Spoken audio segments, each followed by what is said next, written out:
Olá, se você quer saber o que é envelhecer biologicamente falando, fique até o final desse vídeo que eu vou falar mais sobre isso hoje. Olá, meu nome é Dr. William Rezende do Carmo, sou médico neurologista e no meu canal falo sobre dor, sono, Parkinson, emoções, neurologia geral. E toda vez que tiver um novo conteúdo, se você não quiser perder nenhuma novidade, se inscreva no canal e clique no sininho. Assim o YouTube vai te notificar dos novos vídeos, dos novos conteúdos e não vai perder nenhuma novidade. Bem, o que é envelhecer biologicamente falando? A gente falou já sobre aspectos do envelhecimento, como se reconhecer que alguém está envelhecendo e como que isso se traduz biologicamente. Quais são os mecanismos biológicos que fazem alguém envelhecer? Bem, esse conteúdo tem aspectos um pouco mais técnicos, mas eles são importantes para entender no como a gente pode intervir sobre o envelhecimento de uma maneira real e científica. Pois fique até o final e preste atenção nas partes técnicas para entender o que vai vir de recomendações em relação ao retardo do envelhecimento. Bem, envelhecer, biologicamente falando, envolve o conceito de como as células funcionam e como um organismo biológico funciona. Tem sempre a questão das células, que tem a eterna sucessão das células, do morrer e nascer das células. O corpo ele é constantemente trocado, porque células antigas são substituídas por células novas e sempre esse ciclo acontece. São poucas células do corpo que não são regeneradas, que não tem um processo de nascimento, de brotamento novo, como células neuronais, como o corpo dos neurônios. Mas o corpo como um todo, desde que a gente nasce, tem sempre células nascendo e células morrendo. E esse processo, se ele acontecesse sem nenhum erro, sem nenhum problema ao longo de todo o tempo, a pessoa não iria envelhecer, pelo menos em tese. Outro aspecto que afeta o funcionamento do corpo e que afeta a pessoa a ficar velha, que torna ela envelhecer, são as funções celulares. Às vezes a célula está sendo trocada, chega uma célula relativamente jovem, ok, mas ela não está funcionando tão bem. A ideia é parecida como você troca as peças do carro por peças novas, mas elas ainda não estão funcionando tão bem. A função não é tão boa, mesmo que ainda sejam células novas. E isso é importante para a gente entender o processo biológico do envelhecimento. Bem, o que faz um erro nessa cadeia de sucessão de células? O primeiro problema está no DNA, porque se acontecem alterações no DNA, as células que serão replicadas, elas vão vir com defeitos. E as principais causas são as instabilidades genômicas, que são mutações acumuladas no DNA celular, no DNA mitocondrial e nas lâminas nucleares. E isso acontece o tempo todo. É normal ter as instabilidades genômicas. A grande questão é o corpo conseguir eliminar elas e não ficar acumulando as mutações. E acontece que muitas mutações no DNA também não geram problema nenhum. A questão é quando começa a ter um acúmulo delas, e isso é comum de acontecer ao longo do tempo. Bom, outra questão que foi muito debatida, especialmente na questão da ovelha Dolly, era a questão do tamanho do telômero. Quando a gente lembra do cromossomo fazendo aquele X, tem um pedacinho que é o telômero, e quando clonaram a ovelha Dolly, pegando o DNA já de uma ovelha envelhecida, criando uma ovelha nova, a ovelha nova viveu menos porque o telômero dela já era encurtado.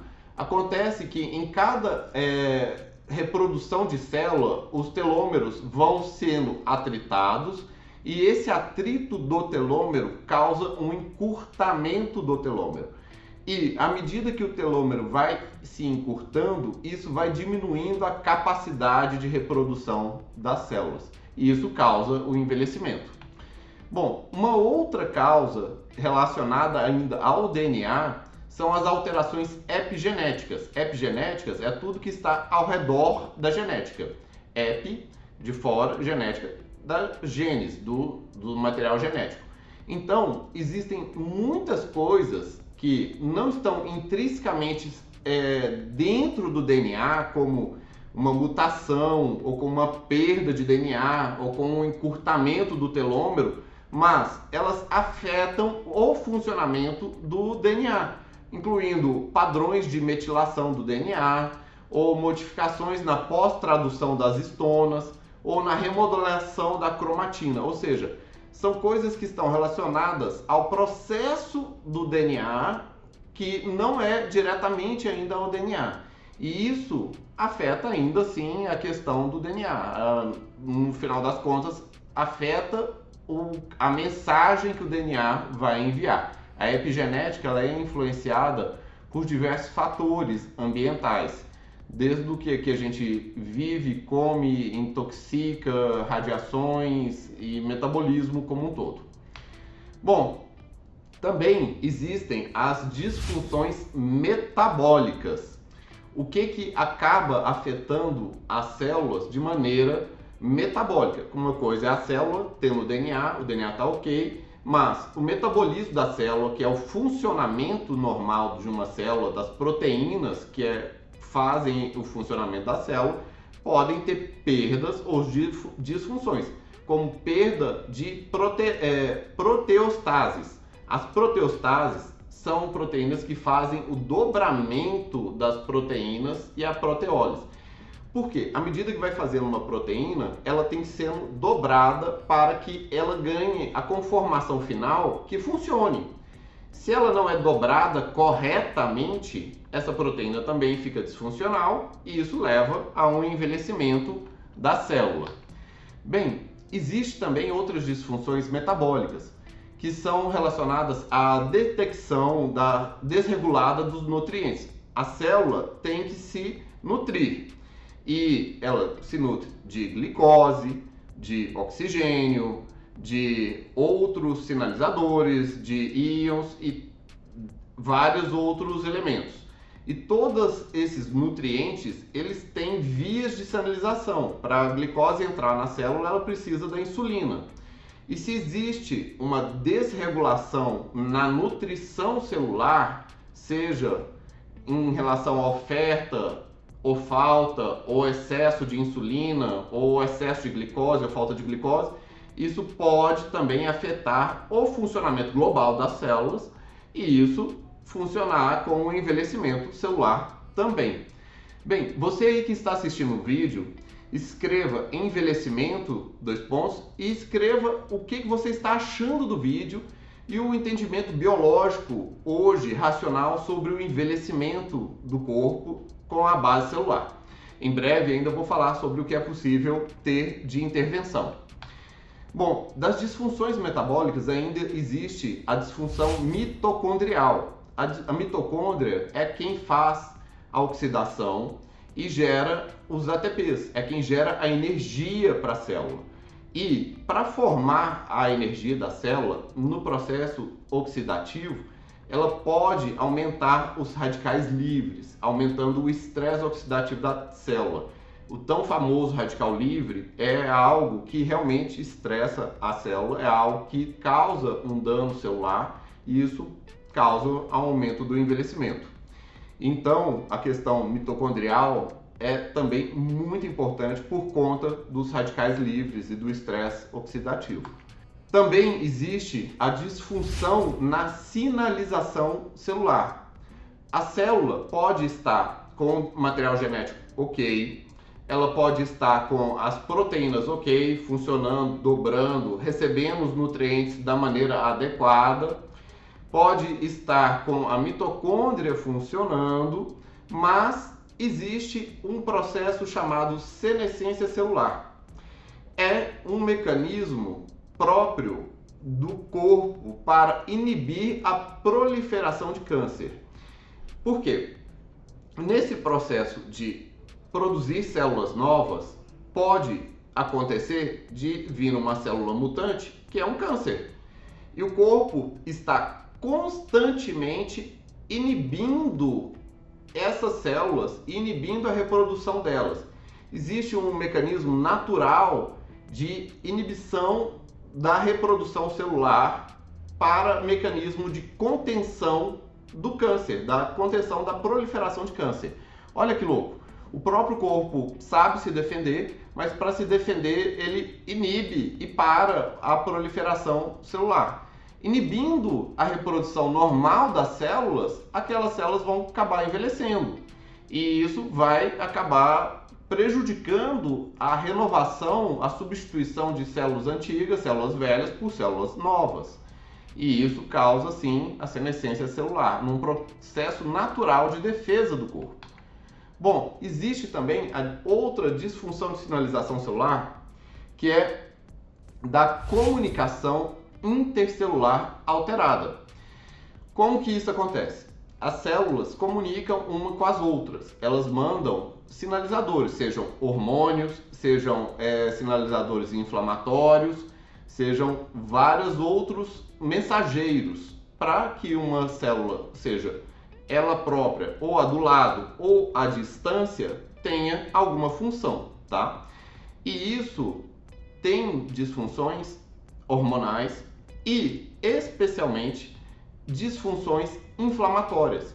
Quando acontece uma sinalização inadequada de inflamação das células e do corpo, isso acaba desencadeando um processo de envelhecimento do corpo como um todo também. É uma disfunção na sinalização celular. Bem, então, o que podemos fazer para ter uma intervenção a respeito do envelhecimento biológico do corpo? Existe uma pesquisa, uma corrente de pesquisa já com um grande número de evidências, especialmente em animais mais simples e também em mamíferos de ciclo de vida menor, como roedores, a respeito do metabolismo da glicose. O metabolismo da glicose, ele tem uma lógica muito simples. Se tem uma oferta de energia muito grande para as células e vai que saiu uma célula nova, mas ela tá meio capenga, ela não tá padrão 100% de garantia não, ela tá uns 90%. Mas se tá chegando comida para todo mundo, beleza, aquela 90% tá ok, deixa ela lá. Agora, se existe um padrão de restrição calórica, quando existe a restrição calórica, seja através de jejuns intermitentes ou até mesmo da redução calórica propriamente dita, o corpo ativa genes de sobrevivência. Os genes de sobrevivência, eles provocam a apoptose ou a morte celular de células defeituosas, com algum grau de defeito, para produzir energia, para produzir comidinha dessas células que não estão tão boas. Olha que interessante. Num fenômeno moderno, do homem moderno, nós temos uma abundância de alimentos para a maior parte das pessoas. Mas, como há milhares de anos a gente vivia em ter comida e não ter comida, o corpo desenvolveu genes de sobrevivência, que quando tem um estresse, no sentido de ter uma restrição calórica, ele ativa esses genes para eliminar células não tão boas para produzir comida e calorias a respeito dela. E isso acaba eliminando células defeituosas e mantendo as saudáveis, as melhores. Bem, existe outra que é na via de sinalização de hormônio do crescimento, que o hormônio do crescimento ele é produzido até certo ponto e quando ele ele diminui total. Se ele produz em excesso, a pessoa produz acromegalia. Se a pessoa não tem nada dele, tem um déficit da renovação celular. Mas parece que as vias celulares aonde o hormônio do crescimento atua, é possível ser ativadas da maneira ordenada, para que tenha uma manutenção de células se renovando. E isso já existe pesquisas nas vias de sinalização do hormônio do crescimento. Um outro ponto que é possível ter uma intervenção é na parte das mitocôndrias, na atividade das mitocôndrias, que estão realizando o estresse oxidativo. O estresse oxidativo, quando ele está desbalanceado ou desregulado, acaba produzindo um excesso de radicais livres. Muito se diz de dietas, detox, ou de suco verde, ou sei lá o que, mas isso não tem uma eficácia tão absurdamente grande a ponto de mudar o estresse oxidativo. Mas já existem grandes pesquisas para mudar esse metabolismo e existem algumas substâncias que já têm algum norte nesse sentido. É um princípio de pesquisa de sinalização que a gente vai poder intervir, como a coenzima Q10 e outras tantas substâncias apregoadas. Mas o fato é que o estresse oxidativo é algo que o ser humano vai poder intervir de maneira eficaz também, trazendo uma melhora na atividade mitocondrial e assim mantendo as células mais jovens. Bem, você aí, se você gostou desse vídeo, pega o link dele e compartilha para alguém que esteja tentando entender mais sobre o processo do envelhecimento e tenha o interesse em manter a jovialidade. Se você gostou, dê aquele like, dê aquele joia e compartilhe, pois conhecimento quanto mais compartilhado, melhor para todos. Abraços, até mais.